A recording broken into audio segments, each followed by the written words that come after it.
আজ মহারাষ্ট্রের শপথ গ্রহণ অনুষ্ঠান উপস্থিত থাকবেন প্রধানমন্ত্রী নরেন্দ্র মোদী, স্বরাষ্ট্রমন্ত্রী অমিত শাহ, বিজেপি দলের বিভিন্ন পদাধিকারীগণ ও বিজেপি শাসিত রাজ্যের মুখ্যমন্ত্রী সহ আমন্ত্রিত বিরোধী নেতৃবৃন্দ।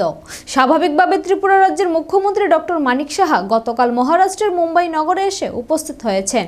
তিনি জানালেন, মূলত শপথ গ্রহণ অনুষ্ঠানে উপস্থিত থাকার জন্য তিনি মুম্বাই নগরে উপস্থিত হয়েছেন, তবে আরেকটি উদ্দেশ্যও তার ছিল। তিনি লক্ষ্য করেছেন ত্রিপুরা রাজ্যের ক্যান্সার রোগীরা বড় সংখ্যায় চিকিৎসা পরিষেবা নেওয়ার জন্য মুম্বাইয়ে আসেন। এছাড়া অন্যান্য কাজের জন্য ত্রিপুরাবাসী এখানে আসেন। সেদিকে লক্ষ্য রেখে রাজ্য সরকার মুম্বাই নগরে অবস্থিত টাটা ক্যান্সার হসপিটাল থেকে 4-5 কিলোমিটার দূরত্বে একখণ্ড জমি কেনার মধ্য দিয়ে ত্রিপুরা ভবন গড়ে তুলতে উদ্যোগী হয়েছেন। সিকিম সহ উত্তর পূর্বাঞ্চলের বেশ কয়েকটি রাজ্য সরকারও এখানে তাদের ভবন স্থাপনে জমি ক্রয় করেছেন। তিনি বৃহস্পতিবার জায়গাটি পরিদর্শন করেছেন। বেশ পছন্দসই জায়গা।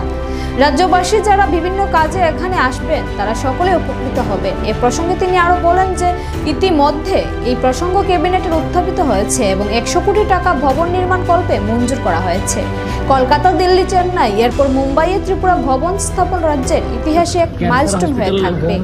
অনেকদিন ধরে আমরা ছিলাম যে এখানে যেহেতু প্রায়শই আমাদের ত্রিপুরার থেকে অনেক পেশেন্টরা আসে বা অন্য কাজেও এখানে আসে, তো মুম্বাইতে বা মহারাষ্ট্রে আমাদের কোনো ত্রিপুরা ভবন নেই।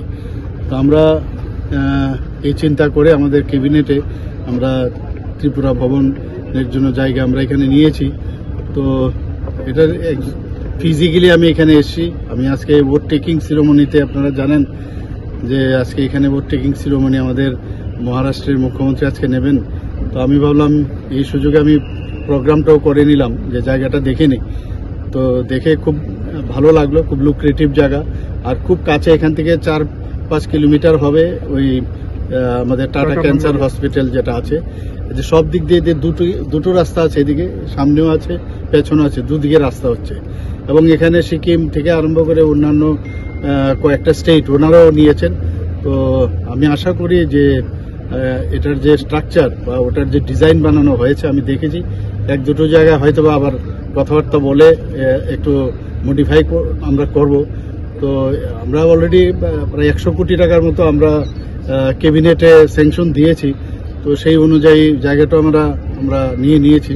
আজকে দেখলাম, আমার কাছে খুব ভালো লাগলো। এবং আগামী দিনে ত্রিপুরার যারা পেশেন্ট থেকে আরম্ভ করে অন্যান্য যারা মানুষ ত্রিপুরাতে এই বোম্বেতে আসবে, ওদের থাকার জন্য একটা বিরাট সুবিধা হবে।